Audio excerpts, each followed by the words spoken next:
श्री शिवाय नमस्तुभ्यम, हर हर महादेव। 13 अगस्त दिन रविवार के दिन रवि प्रदोष व्रत किया जाएगा। गुरुजी कहते हैं जब रविवार की प्रदोष पड़े ना तो महादेव बेलपत्र वृक्ष में वास करते हैं। सबसे उत्तम जाना जाता है रवि प्रदोष व्रत, जो कि संतान प्राप्ति, धन की परेशानी को दूर करने के साथ साथ उत्तम स्वास्थ्य के लिए भी जाना जाता है, क्योंकि सूर्य ग्रह का यह दिन होता है। सबसे पहले जान लेते हैं प्रदोष काल का समय क्या रहेगा। जैसे कि प्रदोष के दिन प्रदोष काल में ही पूजा की जाती है, जो कि सूर्य अस्त से 45 मिनट पहले और सूर्य अस्त के 45 मिनट जो है लगभग का समय माना जाता है। इस समय पूजा करना सर्वश्रेष्ठ कहा गया है। तो प्रदोष काल का शुभ समय होगा 7:03 से रात्रि को 9:12 के आसपास जो है यह पूजा का शुभ समय और प्रदोष काल के समय के रूप में माना जाएगा। आप सभी भी कोशिश करें कि इस समय अगर कोई उपाय कर पाते हैं, कोई व्रत के नियम, पूजा इत्यादि विधान कर पाते हैं तो इस मध्य में करें, अतिश्रेष्ठ इसे कहा जाएगा। आरंभ करते हैं उपाय। जैसे कि गुरुजी कहते हैं भले ही आप व्रत कर पाएं या न कर पाएं, कोई दिक्कत की बात नहीं है। बिना व्रत के भी घर के मुख्य द्वार पर अगर आप एक दीपक मात्र प्रदोष व्रत के दिन का लगा देते हैं ना, महादेव मेरे घर पर प्रवेश करेंगे, क्योंकि महादेव और माँ पार्वती प्रदोष काल में भ्रमण पर निकलते हैं। उस समय आप सभी को एक दीपक प्रदोष व्रत के नियम का लगा देना है, निश्चित ही आपके भाग्य खुल जाएंगे। हालांकि बेलपत्र वृक्ष के नीचे गुरुजी कहते हैं जैसा कि महादेव इस दिन वास करते हैं रवि प्रदोष के दिन, तो आप सभी संभव हो तो बेलपत्र वृक्ष के नीचे दीप लगाने का प्रयत्न करें। न लगा पाने की स्थिति में आप इस स्थान पर अर्थात घर के मुख्य द्वार पर तो जरूर से लगाइएगा। आप मंदिर नहीं जा सकते, कोई विशेष पूजा आराधना नहीं कर सके तो सरल सा कार्य आपको जरूर से करना है। अब जान लेते हैं जो उपाय विशेष रूप से रवि प्रदोष व्रत के दिन किया जाता है। यह उपाय धन की समस्या को दूर करने, कर्ज मुक्ति के लिए और धन कोई लेकर चला गया है तो उसके लिए करना है। तो ध्यान से सुनिए कैसे करना है। आप सभी को क्या करना है कि एक जल का पात्र और एक दीपक लेकर चले जाना है महादेव के मंदिर में। ठीक है, महादेव के मंदिर में चले गए। शिव पूजा के लिए सर्वोत्तम स्थान होता है पूर्व दिशा या उत्तर दिशा। यहाँ पर आपको आसन का चुनाव करते हुए बैठ जाना है। यह उपाय आप पूरे दिन भर में भी कर सकते हैं, प्रदोष काल जो समय बताया है उस समय भी कर सकते हैं। इस उपाय को करने के लिए आपको मात्र 3 बेलपत्र की आवश्यकता होगी। कितनी बेलपत्र?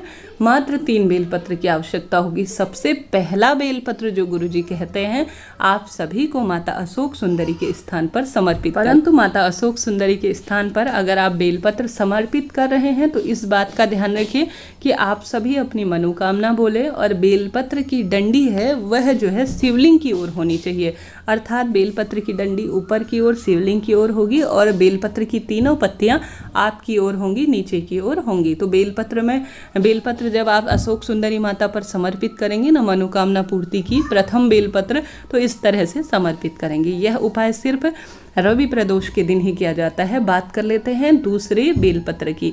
दूसरा बेलपत्र आप सभी को माता जो 5 कन्याएं हैं ना महादेव की, माता रानी की, जो महादेव और माता रानी की 5 कन्याएं हैं विषहरा, शामलीवारी, जो गुरुजी बताते हैं उनका स्मरण करते हुए, उनका ध्यान करते हुए उनकी 5 बेटियों के नाम से आपको शिवलिंग के ऊपर समर्पित करनी है।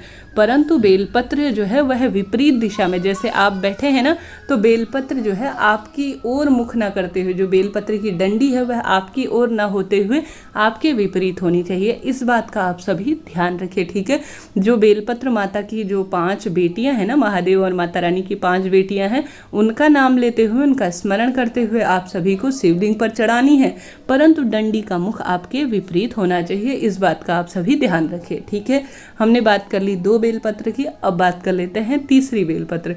तीसरी बेलपत्र जो जलाधारी होती है ना, शिवलिंग पर बनी हुई, वहां पर आपको तीसरी बेलपत्र स्पर्श करानी है और लेकर चले जाना है। मात्र स्पर्श करानी है, लेकर चले जाना है आप सभी को बेलपत्र वृक्ष के नीचे। वहाँ पर एक छोटा सा शिवलिंग का सा स्वरूप बना लीजिए, माटी के ढेले से बनाइए, या आप सभी वहाँ पर जो पड़ा होगा कंकर उसे शंकर मानकर विधि विधान से पूजन करें और वहाँ पर जो है आप सभी को एक बेलपत्र समर्पित करनी है। बस सरल सा उपाय है जो इस पवित्र दिन में आप सभी को करना है। 3 बेलपत्र की आवश्यकता है और इस तरह से आपको समर्पित करना है। स्क्रीन पर पूरा मैंने लिख कर दिया है ताकि आपको पूर्ण रूप से यह बात समझ में आ जाए। यह धन की समस्या को दूर करने, धन प्राप्ति और कोई पैसा लेकर चला गया है उन सभी के लिए यह कार्य करना है। इस कार्य को करते हुए अपनी मनोकामना भी महादेव से बोलें। रोग, कर्ज मुक्ति और दुख दरिद्रता का नाश हो, इस प्रार्थना के साथ इस सरल से उपाय को कर लीजिएगा। यह हो गया उपाय। अब बात कर लेते हैं तीसरे चौथे सरल उपाय की, जो है प्रदोष काल में किया जाने वाला उपाय।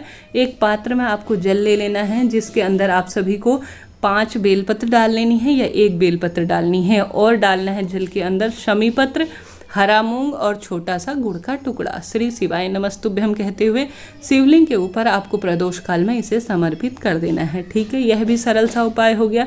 अब आप सभी को आवश्यक रूप से, द्वादशी तिथि भी है कल, तो आप सभी को एकादशी व्रत का आप पारण तो करेंगे ही, तो एक चावल के दाने का आप सभी को सरल सा उपाय करना है। आप सभी को मात्र शिवलिंग के ऊपर 1 बेलपत्र समर्पित करना है।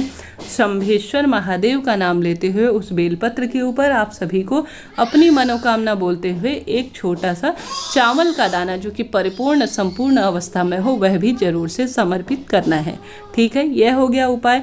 इनमें से जो उपाय आपको समझ में बैठे ना कि मैं बहुत सरलतम तरीके से कर सकता हूँ या कर सकती हूँ, तो एक उपाय निश्चित रूप से कर लीजिएगा, निश्चित ही आपके भाग्य खुल जाएंगे। अब प्रदोष काल में आप सभी को जितना संभव हो, या तो 5 दीपक घर के मुख्य द्वार पर, जो गुरुजी ने बताया है ना अधिक मास में करने का, लंबी बत्ती के वह दीपक लगाइए।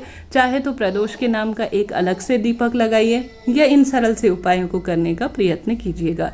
निश्चित ही अधिक मास के कुछ ही दिन शेष रहे हैं। इन दिनों में किए गए दान, पुण्य, भाव, भक्ति बहुत जल्दी फलित होती है। आप सभी एकादशी का संपूर्ण फल प्राप्त करना चाहते हैं तो द्वादशी के दिन महादेव को, श्रीहरि विष्णु को चावल का भोग जरूर से लगाएं, और आप भी भोग स्वरूप थोड़ा सा चावल जरूर से खाएं। साथ ही एक समय का भोजन आप सभी प्रदोष व्रत के नाम का, एकादशी व्रत के नाम का ब्राह्मण जी के घर पर जरूर से भिजवा दीजिएगा। निश्चित ही आपके भाग्य खुलेंगे, दुख दरिद्रता का भी नाश होगा। श्री शिवाय नमस्तुभ्यम महामंत्र का जाप करना भी इस दिन सर्वश्रेष्ठ कार्यों के रूप में जाना जाता है। आप सभी जानते होंगे पवित्र दिन चल रहे हैं।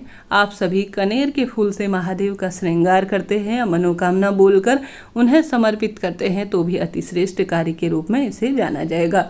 कुल मिलाकर रविवार का दिन है, तो हम सभी को सूर्य नारायण भगवान की आराधना भी जरूर से करनी है। आप सभी को एक जल का पात्र ले लेना है, तांबे का ही यह पात्र होना है। इसमें आपको लाल मिर्च के कुछ दाने और सिंदूर डालना है, अक्षत और एक लाल फूल डालकर ओम घृणी सूर्याय नमः या ओम सूर्यदेवाय नमो नमः कहते हुए सूर्य नारायण भगवान को हाथों को थोड़ा ऊंचा कर जल जरूर से समर्पित करना है। जल समर्पित करने के बाद सूर्य नारायण भगवान को नमस्कार करें, और आप सभी यह जो लोटा है उसे धोए नहीं, बल्कि जो है इसी लोटे में दोबारा से जल भरकर सोमवार के दिन शिवलिंग के ऊपर आपको जल समर्पित करना है।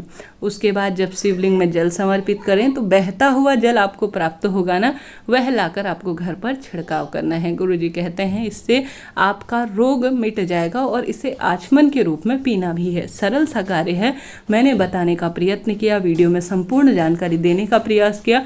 वीडियो उचित रहा हो तो लाइक करें, शेयर करें, सब्सक्राइब करें। श्री शिवाय नमस्तुभ्यम। हर हर महादेव।